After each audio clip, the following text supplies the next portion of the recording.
Just days ahead of Pope Francis's visit to Peru, a giant Christ statue in the capital, donated by the Brazilian construction company at the center of Latin America's largest corruption scandal, was damaged in a fire. Francis is Latin America's first pope, but he will not be visiting his home, Argentina, to avoid embroilment in domestic politics there. On his Peruvian agenda is protecting the Amazon, but Peruvians will be paying close attention to whether or not he addresses corruption, a topic Francis frequently rails against. 4 churches were also attacked with homemade bombs that inflicted only minor damage, while notes threatening the Pope were left behind. During the Pope's visit, protests are expected on issues ranging from indigenous rights to an ongoing sexual abuse scandal in the church. The capital, Lima, is busy putting the final touches on preparations for the visit, which begins on Monday. Japan has summoned China's ambassador after a Chinese Navy vessel was spotted near islands controlled by Japan but also claimed by China. The uninhabited Senkaku Islands are administered by Japan, but China also claims ownership of the islands, which they call the Diaoyu Islands. Japan said a Chinese frigate was spotted in the waters off the Senkakus on January 11th. They also said a submarine of unconfirmed nationality was spotted. However, China's foreign ministry spokesman said Thursday the islands are China's sovereign territory. He added that the Navy had been tracking 2 Japanese ships that had crossed into Chinese territory. However, he also expressed hopes that bilateral relations would improve. The maritime dispute comes as the 2 countries are trying to mend relations that have been icy since the Second World War. Japanese Foreign Minister Taro Kono is reportedly planning to visit China later this month to further improve relations. For United News International, I'm Matt Paul. The U.S. Navy's littoral combat ships have been repeatedly criticized for its lack of firepower and numerous mechanical failures. They cost more than twice as much as promised and require 75% more crew to operate than planned for, wrote Sebastian Roblin recently. Mission modules that could be applied to each individual LCS for specific roles have been delayed. The Navy has defended the LCS in the past, and it looks like they may finally catch a break. The modules will reportedly have operational capacity or be in the operational testing phase in the next 3 years. Parts of California's Santa Barbara County were being scoured on Saturday by a massive influx of search and rescue crews as 7 people remain missing following mudslides that killed at least 18. A spokeswoman for the multi-agency emergency response team told reporters they are hopeful that we will still recover live victims out there. An additional 900 emergency workers have arrived in Montecito, north of Los Angeles, joining the relief effort underway by more than 2,100 personnel from local, state, and federal agencies. The largest wildfire on record in California was declared contained on Friday, days after mud on the coastal mountain slopes at Scorch crashed down on homes during a storm, killing at least 18 people. The Thomas Fire was declared 100% surrounded after ravaging Ventura and Santa Barbara counties northwest of Los Angeles for more than a month. A cause has not yet been determined. Some areas of Los Padres Natural Forest remain closed to the public until authorities determine it is safe to enter. The blaze began on December 4th, when fierce winds drove the flames through tinder-dry brush, chaparral, and trees. The fire blackened 440 square miles, an area nearly as large as Los Angeles. Flames whipped through foothill communities and forest wilderness. More than 1,000 buildings, including many homes, were incinerated, and thousands of people were forced to flee. Panic and confusion in Hawaii lasted more than half an hour Saturday morning after an alert was pushed to people's phones warning of an incoming ballistic missile threat. The governor said it happened when an employee pushed the wrong button during a shift change, but the false alarm sparked outrage from local politicians as it took more than half an hour to correct. Hawaii Senator Brian Schatz said he was quite angry about the incident. He also continued, "We're taking a deep breath knowing that it was a false alarm," but added that the mistake was totally inexcusable and the whole state had been terrified. Hawaii Senator Mazie Hirono backed up the idea on Twitter, saying, "At a time of heightened tensions, we need to make sure all information released to the community is accurate." Military reinforcements are being ramped up in Crimea, despite last month's extension of economic sanctions on Moscow. Local media report Russia has deployed a new division of S-400 surface-to-air missiles on the peninsula, which it controversially annexed from Ukraine in 2014. This S-400 missile launcher allows us to locate targets in the range of up to 600 kilometers. So even when missiles reach the borders of Crimea, we'll clearly see them. The RIA news agency reports the missiles will control the airspace over the border with Ukraine. Russia claims their aim is to defend and protect the region. We've recently seen more frequent threats to our territory, including an attempted drone attack on our base in Tartus in Syria. So today's deployment of S-400 missile systems covers all the airspace over Crimea, and it makes it impossible for drones, planes or any other flying machines here. Interfax news agency reports the new system, known as Triumph, can be turned into combat mode in less than 5 minutes. The deployment is likely to escalate tensions in the region. In December, the US promised to provide Ukraine with enhanced defensive capabilities, said to include Javelin anti-tank missiles. According to the chairman of the U.S. Federal Communications Commission on Saturday, the commission would be launching a full investigation into the false warning of a ballistic missile headed for Hawaii. FCC Chairman Ajit Pai posted on Twitter that the FCC was launching a full investigation, and FCC Commissioner Jessica Rosenworcel said the commission must find out what went wrong. In a post on Twitter, she wrote, "Emergency alerts are meant to keep us and our families safe, not to create false panic. We must investigate and we must do better." On Saturday, Iran said it would retaliate against new sanctions imposed by the United States after President Donald Trump set an ultimatum to fix disastrous flaws in a deal curbing Tehran's nuclear program. Trump said on Friday he would waive nuclear sanctions on Iran for the last time to give the United States and European allies a final chance to amend the pact. The ultimatum puts pressure on Europeans, key backers of the 2015 nuclear deal, to satisfy Trump, who wants the pact. On Saturday, nearly 1,000 anti-globalization demonstrators took to the streets in the capital of Switzerland to protest against the planned visit by Donald Trump to the World Economic Forum later this month. Last week, the U.S. president announced he would attend the forum in the city of Davos, which is an annual meeting of global business and political leaders. Some say Trump's polarizing persona could resurrect the violent anti-WEF protests from the early 2000s. An online petition has also been started saying Trump is not welcome. The Philippine Public Attorney's Office has now examined 5 children who died after receiving the Dengvaxia vaccine for dengue fever. The latest child, a 13-year-old boy who died in Bulacan province on January 3rd, showed massive bleeding in the brain. Dr. Erwin Erfe told the Philippine Daily Inquirer on Wednesday, January 10th, that the boy also showed blood in the scalp, heart, lungs, and stomach. Erfe is director of the Forensic Laboratory in the Public Attorney's Office. The Public Attorney is looking into cases of children who died suffering from enlarged organs and severe bleeding after taking the dengue fever drug. Erfe noted the signs and symptoms occurred within 6 months of the last Dengvaxia injection. Erfe told CNN Philippines that the findings are still inconclusive. In early January, the Philippine Food and Drug Administration suspended the clearance for Dengvaxia. For United News International in Metro Manila, I am Crystalia. Street vendors had arrived early, only to find their illegal market stalls shut down.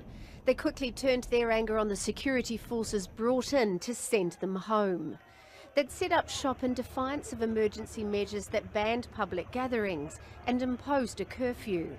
The government says marketplaces like these are breeding grounds for cholera, and while it accepts the new rules are tough, it isn't backing down. We find it extremely unacceptable that a small clique of individuals, of citizens, can decide to break the law when so many citizens have really been cooperative and have been helpful to the situation.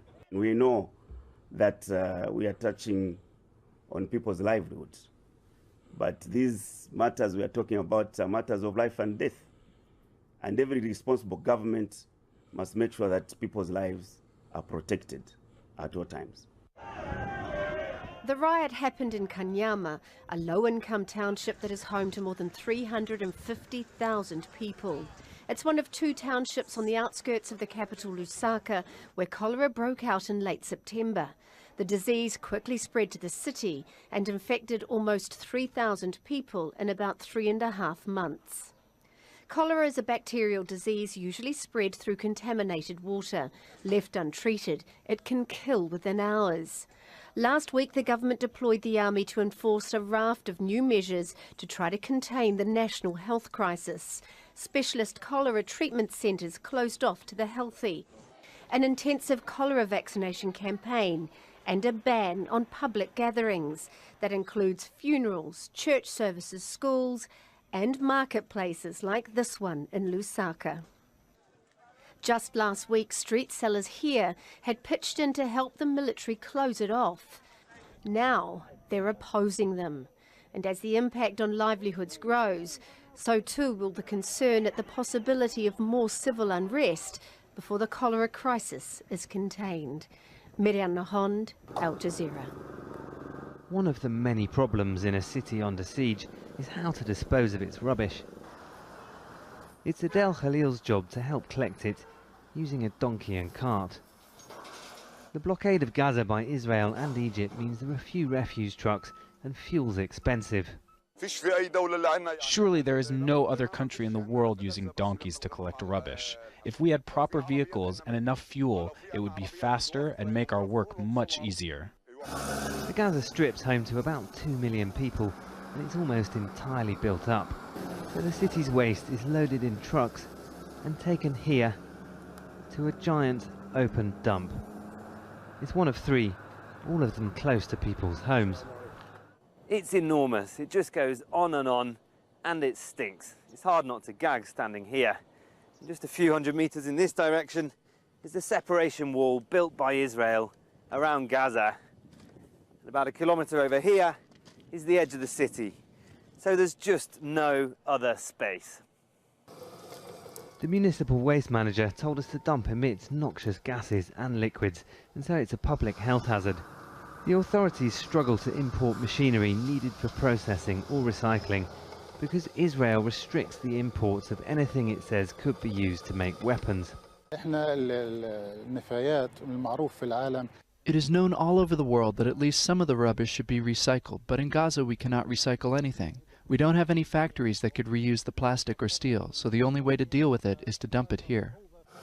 But with more than 40% unemployment, there's a living to be made here too. These men search for whatever they can sell. None of them agreed to an interview. They told us they're ashamed to be seen here. The city produces nearly 2,000 tons of waste every day. This site will be full in about 2 years. And as long as the siege lasts, Gaza's dumps and its rubbish problem will only get bigger. Malcolm Webb, Al Jazeera, in the Gaza Strip.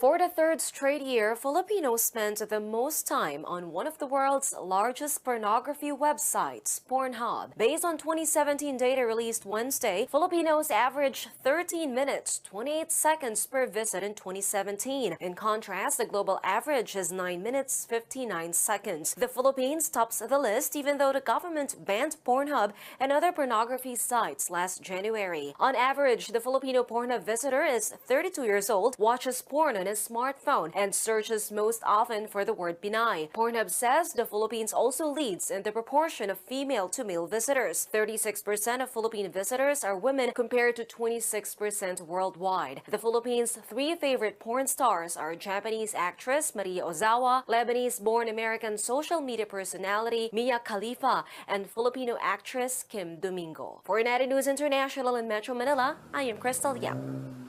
Nearly 2.5 years after the nuclear deal was signed, many Iranians say they haven't seen any real benefits, and that President Hassan Rouhani promised more than he could deliver. The nuclear deal has had no impact at all in my life. The price of rice has doubled, meat is expensive, we pay millions in rent. Meanwhile, the children of officials sleep like the people don't exist. Money didn't go to my pocket or to the pocket of the woman selling things on the street or to old people. But some are still willing to stand by their president. Rouhani is doing his best. Of course, there are some problems in the country. Sanctions, pressure from abroad, naturally it impacts livelihoods and the economic situation. But if we just blame the president and say he is the one who has to do something, of course, he cannot. We should stand next to him, cooperate with him, and tolerate the situation. The nuclear deal had some success. The lifting of sanctions let Iran sell oil again freely on the international market. Exports are up to more than 2 million barrels a day. But gains have been overshadowed by U.S. President Donald Trump's aggressive stance towards Iran. Every few months, the Iranian nuclear deal is thrown into chaos, and managing that political turmoil takes up so much of the Iranian government's time that there isn't a lot of room left for public discourse about much else. Trump has created so much uncertainty about the nuclear deal that Iranians say it's been as harmful as sanctions that the deal was meant to lift. Many people are frustrated that foreign investors are too scared to come to Iran, and the value of their currency keeps falling. Trump is a person who has a psychological problem. His opinions have no balance on any issue. He's always changing his mind. And for me, as an Iranian, and for most Iranians, it doesn't matter if the US pulls out of the deal. As long as European countries cooperate with us, we will stay in the deal. Some Iranians don't care about the nuclear deal at all and say they simply want to get on with their lives. I just want to make people happy. That's it, and I don't care about anything else. Making people happy is a kind of art, and I'm not interested in these kinds of nuclear conversations.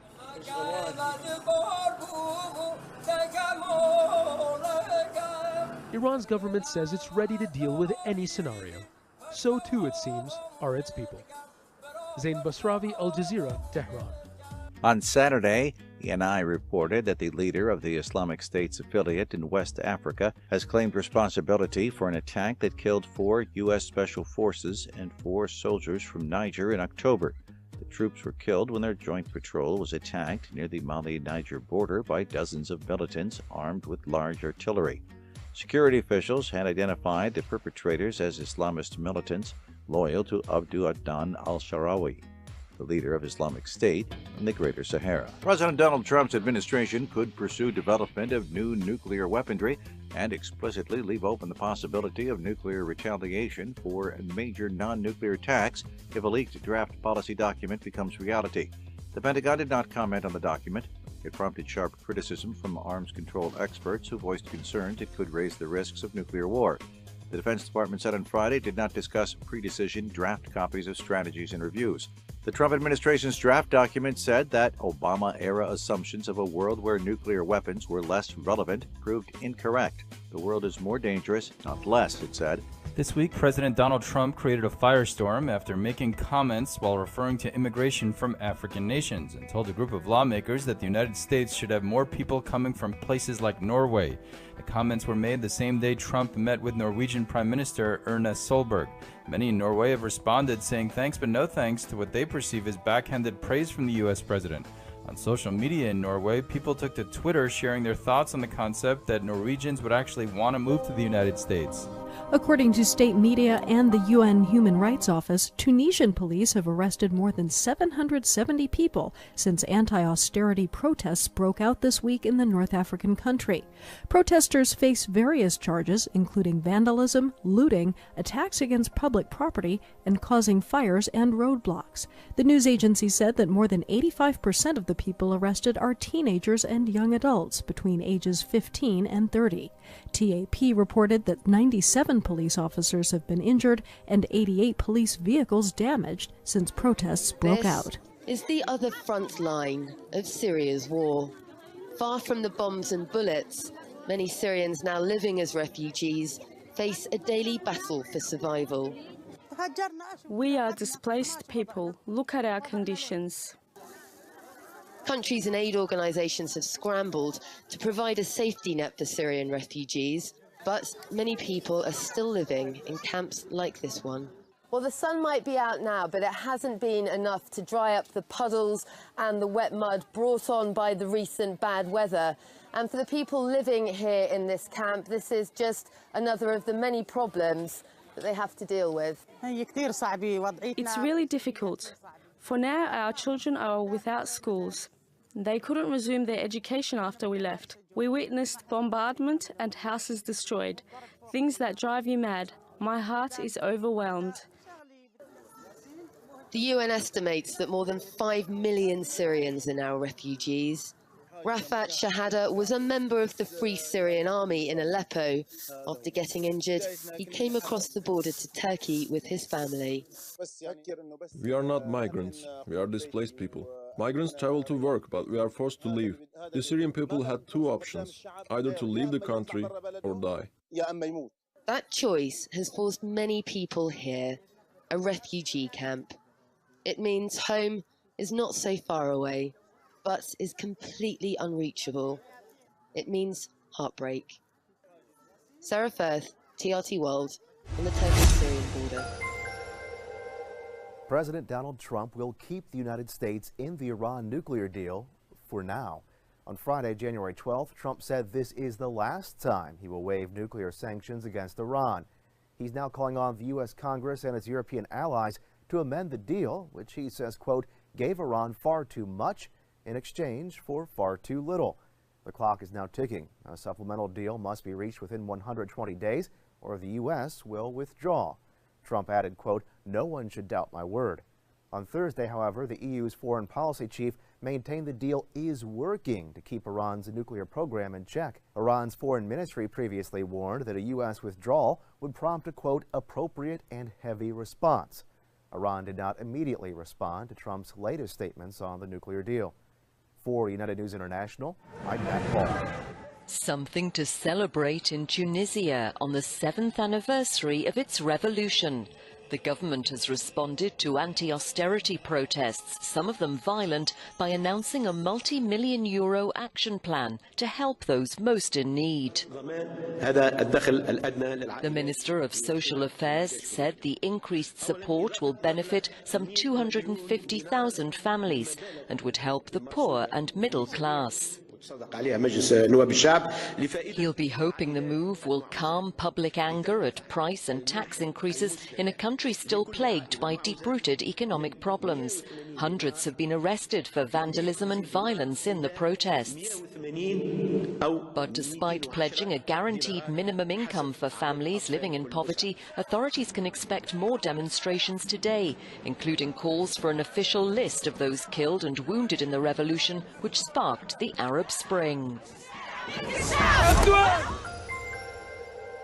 The U.S. Air Force has deployed nuclear-capable B-2 stealth bombers and air personnel to Guam, a move that comes just a few days after North and South Korea re-established dialogue. U.S. Pacific Air Forces announced on January 9th that 3 B-2 bombers and 200 air personnel have been deployed to the U.S. territory. The Air Force said that these B-2s will be involved in training and exercise to ensure bomber crews maintain a high state of readiness and crew proficiency. It's unclear how long the deployment will last. The last time 3 of these bombers were deployed to Guam was in 2016. For United News International in Washington, D.C., I'm Caitlin Mangum. On Saturday, the White House seemed to distance itself from a mix-up that resulted in a false alert being sent out in Hawaii, warning of an imminent ballistic missile attack. As the incident unfolded, President Donald Trump was on his golf course at his Mar-a-Lago luxury resort in Florida. White House Deputy Press Secretary Lindsay Walters released a statement afterward saying, the president has been briefed on the state of Hawaii's emergency management exercise. This was purely a state exercise. According to a report by BuzzFeed News, an official from the North American Aerospace Defense Command claimed that there was absolutely no incoming ballistic missile threat and that they were working to determine why the first alert was sent.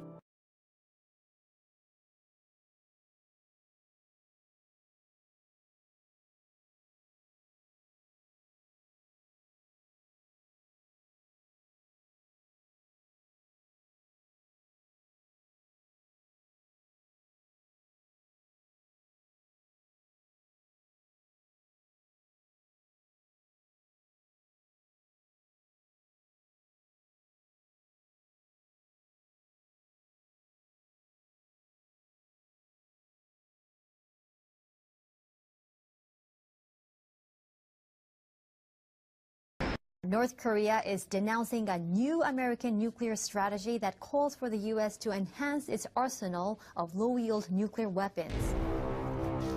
A spokesperson for the North Foreign Ministry's Institute of American Studies says the U.S. strategy is a declaration of war against the world. As part of our defense, we must modernize and rebuild our nuclear arsenal, hopefully never having to use it, but making it so strong and so powerful that it will deter any acts of aggression by any other nation or anyone else.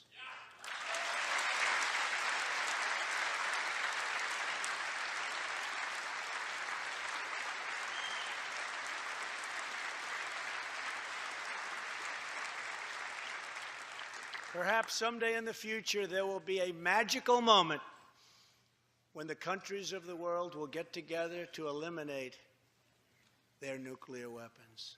Unfortunately, we are not there yet.